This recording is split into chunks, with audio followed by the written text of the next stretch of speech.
ډېرو خلکو په ذهن کې دا یو منګړت خبره پرته ده بې سوچه چې زه ورته ویم وی د مدرسو څه ضرورت دی وی موږ له مدرسو څه راکړل رونو په دې پوه یم د حضور پاک مبارک په زمانه کې لومبۍ مدرسه کومه وه دا په مکه مکرمه کې یو غر د جبل نور ورته وایي او د هغې په سر کې یو رکوټې غوندې غار دی دا لومبۍ مدرسه وه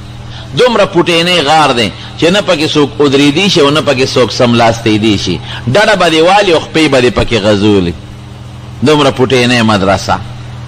دا لومبۍ مدرسه ده غار حرا جبل نور د دې مدرسې استاد څوک دی دا زمونږ اصطلاح ده چې مونږ ورته استاد او شاګرد وایو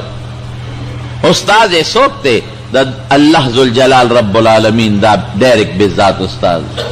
او شاگرد څوک دی محمد مصطفی صلی الله علیه وسلم او نصاب تعلیم یې څه دی استاد دې شاگرد ته څه ښیي نو استاد شاگرد ته نه انګریزي ښیي نه ورته معاشرتي علوم ښیي نه ورته تاریخ ښیي نه ورته فزیکس او کیمستري او دا ستا دا باټني او د بوټو دا وغیره خاصیتونه یا د زراعت علم یا انجینیرنگ یا میډیکل دا ورته نه ښیي ضرورت شته د دې خبرو چې ورته وښیي دا نه چې ضرورت نشته لیکن دا ورته نه ښیي څه ورته ښیي دا 15 آیتونه ورته ښیي لومبي اقرأ باسم ربک الذي خلق خلق الانسان من علق اقرأ وربك الأكرم الذي علم بالقلم علم الانسان ما لم يعلم دا قرآن شریف دا 15 آیتونه دا لومبۍ نصاب تعلیم شو په دې کې څلورو علمونو ته اشارت لومبۍ نصاب تعلیم څلور علم دي لومبۍ ناظره چې دا ما درته وایي اقرأ وی را سره لوله نو چې حضور پاک یې لولي دا ناظره شوه خو مونږ خو په عربی نه پوهېږو نو زمونږ ناظره الف زبر او با زبر بی او دا قیده ورته ښایو بغدادی پټی حضور پاک خو په عربی کې ډېر فصیح او بلیغ شخصیت دی دومره د بلاغت او فصاحت لوی شخصیت بل د حضور پاک مبارک نه بل نو هغه ته الف زر او با زبر با ته محتاجه نو هغه ته داسې لوستل کوي زه درته وایم ما سره وایه دې ته موږ ناظره وایو که دا زمونږ اصطلاح لومبۍ ورته ناظره ښیي دویم ورته حفظ ښیي حفظ قرآن شریف ورته یادی حفظ څه ته وایي قرآن یادول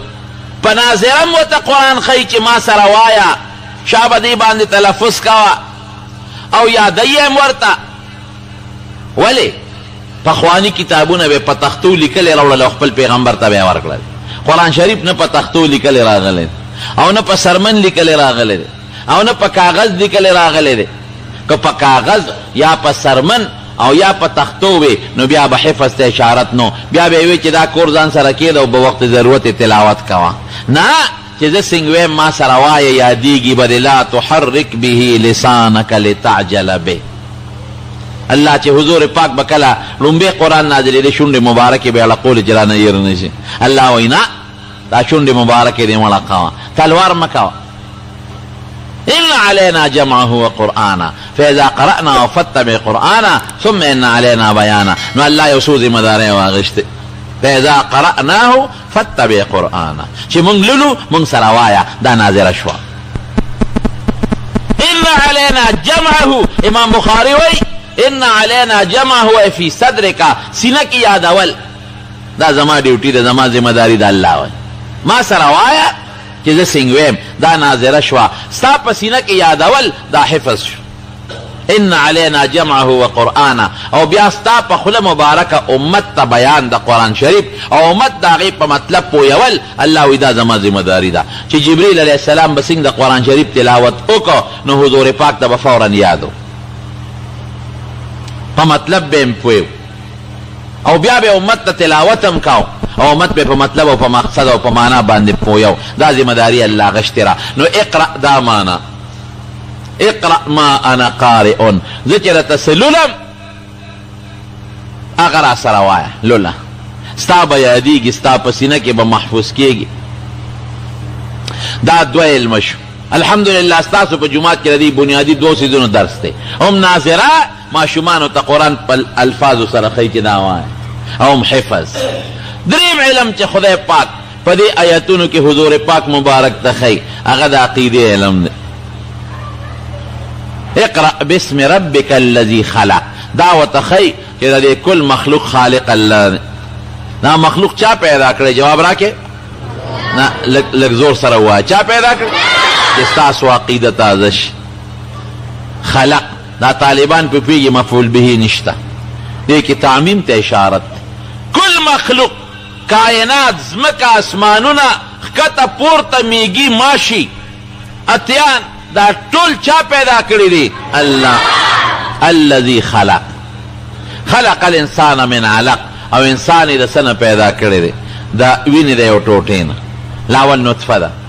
وإن كنتم في ريب من البعث فإنا خلقناكم من تراب ثم من نطفة ثم من علقة ثم من مضغة مخلقة وغير مخلقة لنبين لكم ونقر في الأرحام ما نشاء إلى أجل مسمى ثم نخرجكم طفلا ثم لتبلغوا أشدكم ومنكم من يتوفى ومنكم من يرد إلى أرض العمر لكي لا يعلم بعد علم شيئا. پورا الله تعالی نقشه جوړ کړل. لاول نطفه ده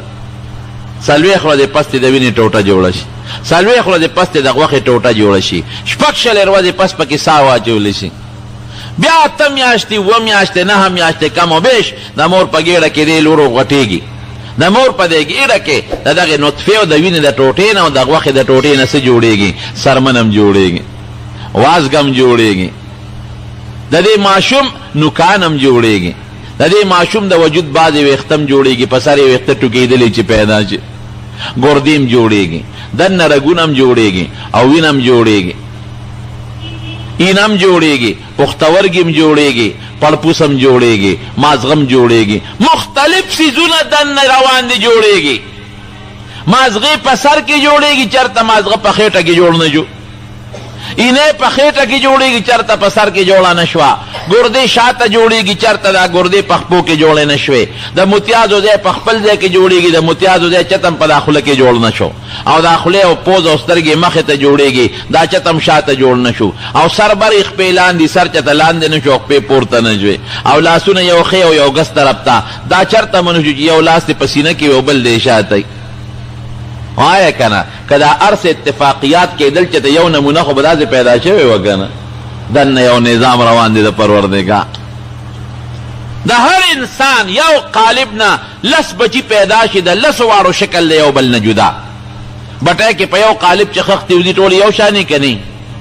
د کپړې په مشین په یو کډی چې کومه کپړه وځي یو شان، طول عرض هر څه بیا برابر یو شانتې نه. یو قالب نه بچي وځي، شکلونه جدا، قد و قامت جدا، رنگونه جدا، او دننه خاصیتونه جدا. دا د الله نظام دی رونو دننه روان دی. دا کارونه چې کوي دا څوک ته جواب راکې؟ الله. خلق الانسان من علق اقرأ وربك الاكرم الذي علم بالقلم علم الانسان ما لم يعلم. وی شابلولا انسان ته تعلیم چا ورکه چې د مور نه پیدا شو؟ د په کم سکول کې سبق وی دا چې دا ماشوم جالي د جلا دا چل ورته چا ښودلی دی؟ الله ورته ښودلی. دا مور ته چې لاسونه اچوي دی په کوم سکول کالج کې سبق ووی، او دا چې کله تنګ شي او چغې کې په جلا شي، ګرمي او یخني او شوه یا په خېټه کې دل شو، که د جلا دا چل ورته خدای نه وی ښولی نو موږ ته به څه پته لګېده چې دا ماشوم وګېري یا تګي دی په خېټه دل، او چې اودسماتې ورشي اودسماتې کوي او لوی اودسماتې کوي، او دا د غوانه چې دا بچی پیدا شي په 4 خپو منډې وی، او د مور دی غولانس ته خوله ور نږدې کړي او دا خوله چوپی او ځان ته پی راکاږي. دا طریقه ورته چا ښودلې ده؟ رښتیا ووایه چا ښودلې ده؟ الله. دا عقیده ورته ښایي. د خدای لوی قدرت دی زمارو، لوی طاقت یې دی، موږ پې سوچ نه دی کړی. نو د عقیدې علم ورته ښایي. بل ورته اخلاقیات ښایي، د اخلاق و علم. اقرأ باسم ربک الذی خلق. اخلاق لومبه درجه دا ده چې کم کار شروع کې د الله نوم باله.